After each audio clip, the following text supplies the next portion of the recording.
യേശയ്യാ പ്രവാചകന്റെ ഗ്രന്ഥം ദൈവപിതാവിൻ്റെ സർവാധിപത്യത്തെയും അവിടുത്തെ പരിശുദ്ധിയെയും ഉദ്ഘോഷിക്കുന്ന ഒരു ഉത്കൃഷ്ട പ്രവചന സമാഹാരമാകുന്നു. മനുഷ്യകുലത്തെ വീണ്ടെടുക്കുന്നതിനായി പീഡിതനായ ദാസനായി ആഗതനാകുന്ന പുതിയ നിയമത്തിലെ മിശിഹായെക്കുറിച്ചുള്ള ദൈവിക വാഗ്ദാനം ഇതിൽ അതിസ്പഷ്ടമായി പ്രതിധ്വനിക്കുന്നു. അനുഷ്ഠാനങ്ങളിലെ ബാഹ്യമായ ആചാരങ്ങൾക്കല്ല, അന്തരംഗത്തിലെ സത്യസന്ധതയ്ക്കാണ് പ്രാധാന്യമെന്ന് യേശയ്യാ പ്രവാചകൻ ആവർത്തിച്ച് നമ്മെ ഓർമ്മിപ്പിക്കുന്നു. ആത്മീയ അന്ധതയും സ്വയം പര്യാപ്തതയും മനുഷ്യനെ അധപതനത്തിലേക്ക് നയിക്കുന്നുവെന്നും ദൈവത്തിൻ്റെ വഴികൾ നമ്മുടേതിനേക്കാൾ അത്യുന്നതങ്ങളിലാണെന്നും പ്രവാചകൻ ഓർമ്മിപ്പിക്കുന്നു. നീതി പുനഃസ്ഥാപിതമാകുന്ന ഒരു നവലോക സൃഷ്ടിയുടെ പ്രത്യാശ വിശ്വാസികളെ ദൈവത്തിലേക്ക് തിരിച്ചു വിളിക്കുമ്പോൾ കർത്താവിനെ പരിത്യജിക്കുന്നവർക്ക് മുന്നിൽ കണിശമായ താക്കീതും മുഴങ്ങുന്നു. വരാനിരിക്കുന്ന കാലത്തെ നേരിടുവാൻ ഹൃദയത്തിൽ നിന്നുള്ള യഥാർത്ഥ പശ്ചാത്താപമാണ് ദൈവം നമ്മിൽ നിന്ന് ആവശ്യപ്പെടുന്നത്. സഹോദരങ്ങളെ, ക്രിസ്തുവിൻ്റെ ആഗമനം ആസന്നമായിരിക്കുന്നു. നാം എല്ലാവരും ജാഗ്രതയോടെയും ഒരുക്കത്തോടെയും ഇരിക്കേണ്ട സമയമാണിത്. കർത്താവെ, ജീവൻ നൽകുന്ന അങ്ങയുടെ വചനങ്ങളിലൂടെ ഞങ്ങളെ ജ്ഞാനം നൽകി നിറയ്ക്കണമേ. ഇതാ ഞങ്ങൾ സന്നദ്ധരായിരിക്കുന്നു. യേശയ്യാ പ്രവാചകൻ്റെ പുസ്തകം അധ്യായം 17. ദമാസ്കസിനെതിരെ. ദമാസ്കസിനെക്കുറിച്ചുള്ള അരുളപ്പാട്. ദമാസ്കസ് ഒരു നഗരമല്ലാതാകും, അത് നാശകൂമ്പാരമാകും. അതിൻ്റെ നഗരങ്ങൾ എന്നേക്കും വിജനമായി കിടക്കും. അവിടെ ആട്ടിൻകൂട്ടങ്ങൾ മേയും, അവ അവിടെ വിശ്രമിക്കും, ആരും അവയെ ഭയപ്പെടുത്തുകയില്ല. എഫ്രായിമിൻ്റെ കോട്ട തകരും, ദമാസ്കസിൻ്റെ രാജ്യം ഇല്ലാതാകും. സിറിയയിൽ അവശേഷിച്ചവർ ഇസ്രായേൽ മക്കളുടെ മഹത്വം പോലെയാകും. സൈന്യങ്ങളുടെ കർത്താവാണ് ഇത് അരുളി ചെയ്തിരിക്കുന്നത്. അന്ന് യാക്കോബിൻ്റെ മഹം ക്ഷയിച്ചു പോകും, അവൻ്റെ ശരീരം മേധസ് ക്ഷയിച്ച് മെലിഞ്ഞു പോകും. അത് കൊയ്ത്തുകാരൻ ധാന്യം കൊയ്തെടുക്കുന്നത് പോലെയും റഫായിം താഴ്വരയിൽ കാല പെറുക്കുന്നത് പോലെയുമായിരിക്കും. ഒലിവ് തല്ലുമ്പോൾ അതിൻ്റെ ഉയർന്ന കൊമ്പുകളുടെ അറ്റത്ത് 2-3 പഴങ്ങളോ ഫലവൃക്ഷത്തിൻ്റെ ശാഖകളിൽ 4-5 കായ്കളോ ഉണ്ടാകുന്നത് പോലെ കാല പെറുക്കാൻ ചിലത് അവശേഷിക്കുമെന്ന് ഇസ്രായേലിൻ്റെ ദൈവമായ കർത്താവ് അരുളി ചെയ്യുന്നു. അന്ന് ജനം തങ്ങളുടെ സൃഷ്ടാവിനെക്കുറിച്ച് ചിന്തിക്കുകയും ഇസ്രായേലിൻ്റെ പരിശുദ്ധനിലേക്ക് തങ്ങളുടെ കണ്ണുകൾ ഉയർത്തുകയും ചെയ്യും. അവർ തങ്ങളുടെ കരവേലയായ ബലിപീഠങ്ങളെക്കുറിച്ച് ചിന്തിക്കുകയോ തങ്ങൾ നിർമ്മിച്ച അശേര പ്രതിഷ്ഠയിലേക്കോ ധൂപപീഠത്തിലേക്കോ നോക്കുകയോ ഇല്ല. അന്ന് അവരുടെ പ്രബല നഗരങ്ങൾ ഹിവിയരും അമോര്യരും ഇസ്രായേൽ മക്കളുടെ മുൻപിൽ ഉപേക്ഷിച്ചു പോയ പട്ടണങ്ങൾ പോലെ വിജനമായി തീരും. എന്തെന്നാൽ നിങ്ങളുടെ രക്ഷകനായ ദൈവത്തെ നിങ്ങൾ മറന്നു കളയുകയും നിങ്ങളുടെ അഭയശിലയെ നിങ്ങൾ വിസ്മരിക്കുകയും ചെയ്തു. അതിനാൽ നിങ്ങൾ തോട്ടങ്ങൾ നട്ടുപിടിപ്പിക്കുകയും അന്യദേവന്മാർക്ക് വേണ്ടി തണ്ടുകുത്തുകയും നടുന്ന ദിവസം തന്നെ അവ മുളയ്ക്കുകയും ആ പ്രഭാതത്തിൽ തന്നെ അവ പൂവിടുകയും ചെയ്താലും ദുഃഖത്തിൻ്റെയും അപരിഹാര്യമായ വേദനയുടെയും ദിനത്തിൽ അതിൻ്റെ വിളവ് നശിച്ചു പോകും. അതാ അനേകം ജനതകൾ ഇരമ്പുന്നു, അത് സമുദ്രത്തിൻ്റെ മുഴക്കം പോലെയാണ്. അതാ ജനതകളുടെ ഗർജനം, മഹാസമുദ്രങ്ങളുടെ ഇരമ്പൽ പോലെയാണത്. പെരുവെള്ളം പോലെ ജനതകൾ ഇരമ്പുന്നു, എന്നാൽ അവിടുന്ന് അവരെ ശാസിക്കുകയും അവർ ദൂരേക്ക് ഓടിപ്പോവുകയും ചെയ്യും. മലകളിൽ കാറ്റത്ത് പറക്കുന്ന വൈക്കോൽ പോലെയും കൊടുങ്കാറ്റിൽ പാറുന്ന പൊടി പോലെയും അവർ ഓടിക്കപ്പെടും. ഇതാ സന്ധ്യാസമയത്ത് ഭീകരത, പ്രഭാതമാകും മുൻപേ അവർ അപ്രത്യക്ഷരായിരിക്കുന്നു. നമ്മെ നശിപ്പിക്കുന്നവരുടെ ഓഹരിയും നമ്മെ കൊള്ളയടിക്കുന്നവരുടെ വിധിയും ഇതാണ്. പ്രിയ സഹോദരങ്ങളെ, ദമാസ്കസിനും ഇസ്രായേലിനും എതിരെയുള്ള പ്രവചനത്തിലൂടെയാണ് 17-ാം അധ്യായം ആരംഭിക്കുന്നത്.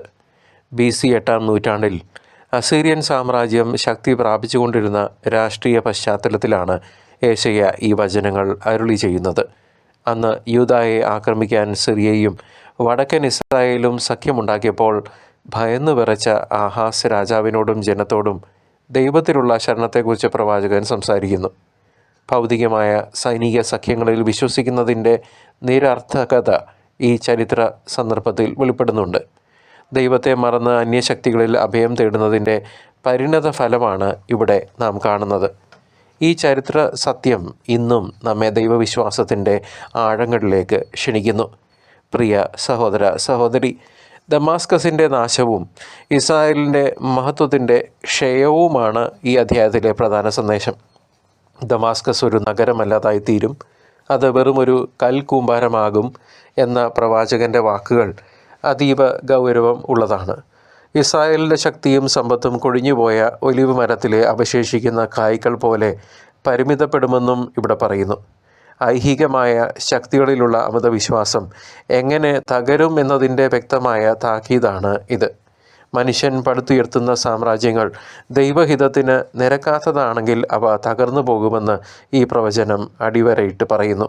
സൃഷ്ടാവായ ദൈവത്തിലേക്ക് തിരിയേണ്ടതിൻ്റെ ആവശ്യകതയാണ് ഈ സന്ദേശം നമ്മെ ഓർമ്മിപ്പിക്കുന്നത്. പ്രിയ സഹോദരങ്ങളെ, അഹാസ് രാജാവിൻ്റെ കാലത്ത് അസീറിയൻ രാജാവായ തിഗ്ലത്ത് പിലനേസർ ദമാസ്കസും ഇസ്രായേലും ആക്രമിച്ചപ്പോൾ ഈ പ്രവചനങ്ങൾ അക്ഷരാർത്ഥത്തിൽ നിറവേറാൻ തുടങ്ങി.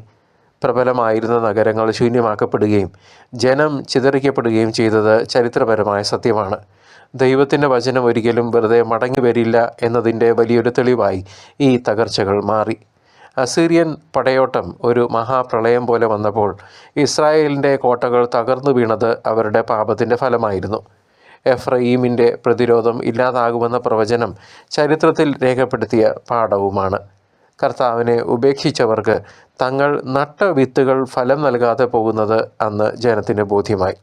തൻ്റെ ജനത നേരിടാൻ പോകുന്ന വലിയ വിപത്തുകൾ വിളിച്ചു പറയുമ്പോഴും ഏശയ്യാ പ്രവാചകൻ്റെ ധീരതയും ദൈവത്തോടുള്ള വിശ്വസ്തതയും ശ്രദ്ധേയമാണ്.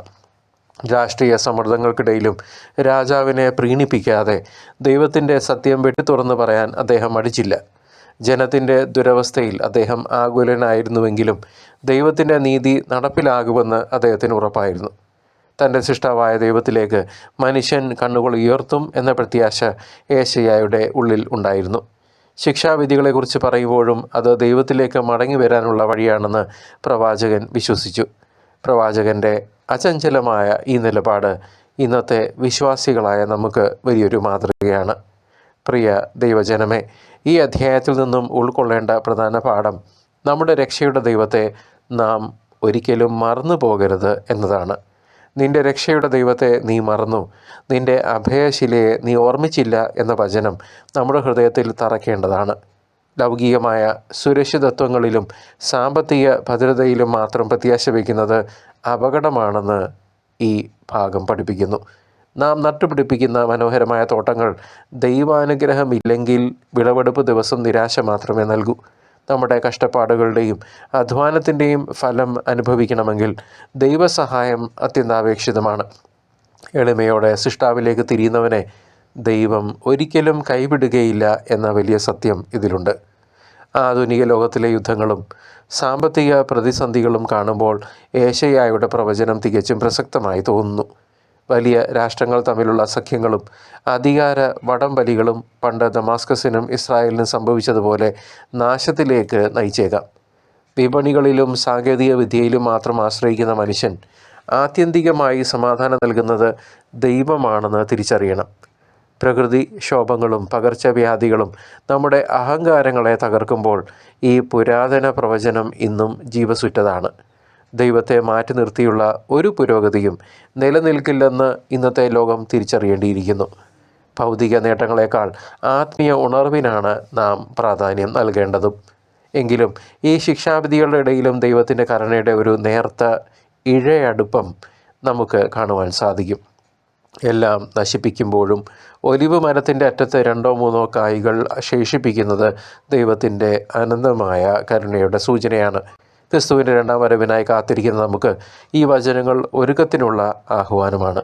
ലോകത്തിൻ്റെ കോലാഹലങ്ങൾക്കിടയിലും ദൈവത്തിലേക്ക് ശ്രദ്ധ തിരിക്കുവാനും നമ്മുടെ ജീവിതം വിശുദ്ധീകരിക്കുവാനും നാം ഇന്നേ ദിവസം ഈ നിമിഷം തയ്യാറാകണം. അന്ത്യവിധി നീതിയുടേതാണെങ്കിലും അനുതപിക്കുന്നവർക്ക് അത് രക്ഷയുടെ ദിനമായിരിക്കും. അതിനാൽ പ്രിയ സഹോദരങ്ങളെ, പ്രത്യാശയോടെ കർത്താവിൽ വിശ്വസിച്ചുകൊണ്ട് നമുക്ക് മുന്നേറാം. അവിടുന്ന് നമ്മുടെ കോട്ടയും സങ്കേതവുമാണ്. തിരിച്ചറിയാം, തിരുത്താം, മടങ്ങി വരാം ഇന്നു തന്നെ നമ്മുടെ സ്വർഗസ്ഥനായ പിതാവിൻ്റെ അടുക്കിലേക്ക്.